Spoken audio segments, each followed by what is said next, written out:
इस दुनिया में इतने गम है कि कभी ना कभी सबकी ज़िंदगी में ऐसा लम्हा ज़रूर आता है कि सब सोचते हैं कि बस यार बस बहुत हो गया, अब तो मैं मर जाऊँ।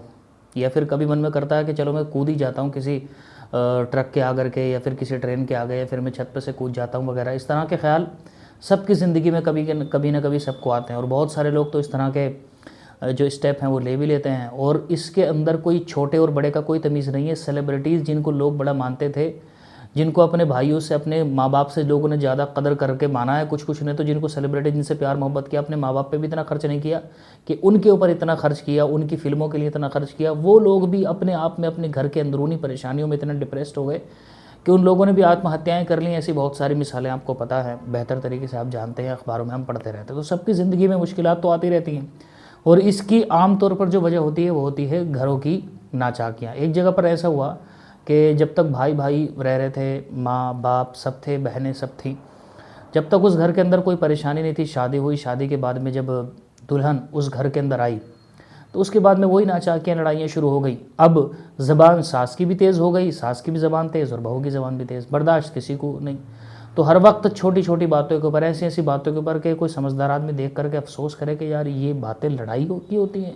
इतनी इतनी सी बातों, बर्तन उधर को रख दिया, सोफ़ा इधर को बचा दिया, झाड़ू उधर को कर दी, इतनी इतनी सी बातों के ऊपर इतनी लड़ाइयाँ होती हैं, बर्तन फेंकते हैं, इधर आवाज़ें बुलंद होती हैं, छोटी छोटी बातों के ऊपर इतनी, सुबह शाम दोपहर कोई वक्त की तमीज़ नहीं।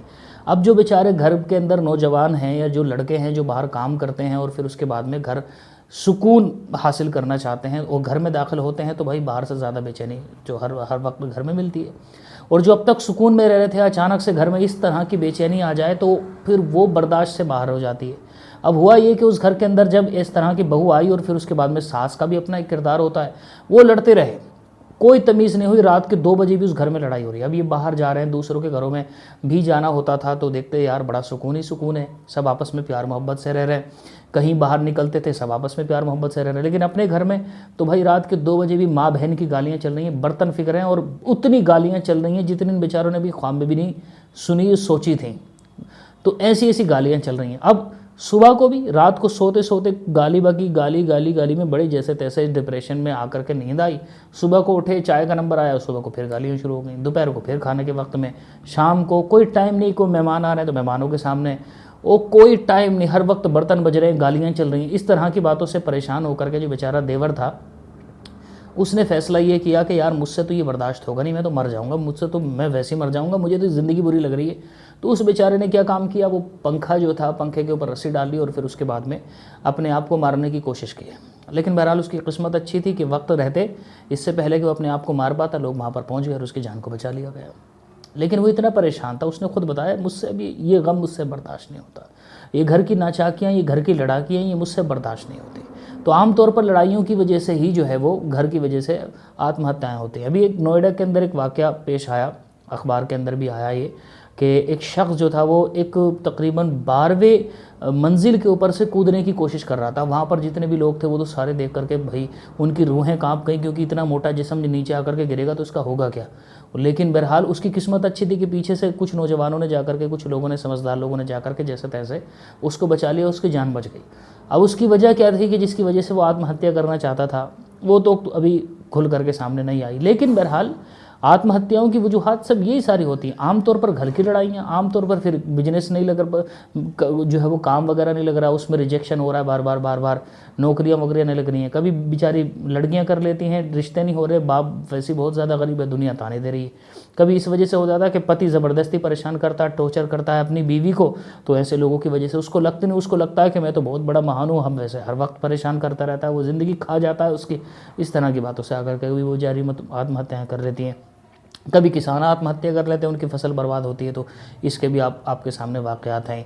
और इसी तरीके से कभी कर्जदार पीछे पड़ जाते हैं तो वो जान की आफत ऐसे बनते हैं, ऐसा सताते हैं, परेशान करते हैं, तब उसके चक्कर में आत्महत्या कर लेता है। तो बहरहाल आत्महत्या तो किसी भी चीज़ का जो है वो हल नहीं हो सकती है, सुसाइड किसी चीज़ का हल नहीं हो सकती है। ऐसे मौक़ों के ऊपर ख़ास तौर पर जो भी इस तरह के स्टेजेस से गुजर रहा है ना, तो ऐसे लोगों के लिए, अगर वो मुसलमान है तो भाई तो मैं तो ये मशवरा दूंगा कि आओ तालीम कुरान की तरफ, इस्लाम की तरफ। तुमको अल्लाह तबारक व तआला का कलाम ऐसे मौके के ऊपर सबसे ज़्यादा सुकून देगा, तुम्हारे लिए एक राह प्रोवाइड करेगा, तुमको आत्महत्या करने नहीं देगा। लोग समझ रहे हैं कि आत्महत्या करने के बाद में हमारे लिए कोई फूलों का बिस्तर सजा बैठा है कि जिसके ऊपर हम जाएंगे लेट करके, भाई ऐसा नहीं होने वाला है। इस्लाम की रूह से जिस हालत में आप मरोगे ना, जिस सख्ती के साथ में आप मरोगे, जान निकलेगी, उसी सख्ती का अजाब तुमको क़यामत तक होता रहेगा। तो फिर उससे बड़ी आप अपनी जान आफत में डालोगे। तो ये उसका कोई सल्यूशन थोड़ी है। अल्लाह तबारक व तआला उसका सल्यूशन निकाल देगा। कुरान मजीद की आयत को आप पढ़ो, फ़इन्न मार उसरी उसरा, और आप रिवायत को पढ़ो, तो इंशाअल्लाह तबारक व तआला आप अपने जो इंस्ट्रक्शन उसमें दिए गए उसके हिसाब से आप काम करते रहो, वज़ाई भी करते रहो, तो इंशाअल्लाह ताला अल्लाह ताला आपको उस मुश्किल स्टेज से भी निकाल देगा। इतना बोझ नहीं डालता वो कि जिसके इंसान को सहारना हो। तो इसलिए ऐसे मौके पर सबसे ऊपर तो जो है वो कुरान मजीद और हदीस की तालीमात ऐसे इंसान को काम आएंगी जिसको ये एहसास हो जाएगा कि भाई मरना कभी भी इस बात का सल्यूशन नहीं हो सकता, क्योंकि इससे बड़ी मुसीबत में फंस जाऊंगा अगर मैं मर गया तो, जानबूझ करके मर गया तो इसलिए वो कभी कोई आत्महत्या करेगा नहीं। और दूसरी बात, जो आम लोग अगर वो कुरान और हदीस पढ़ना चाह रहे हैं तो पढ़ें, सबसे बेहतर है, वरना फिर उन लोगों को किताबों से अपना वास्ता जो है वो ज़्यादा रखना चाहिए।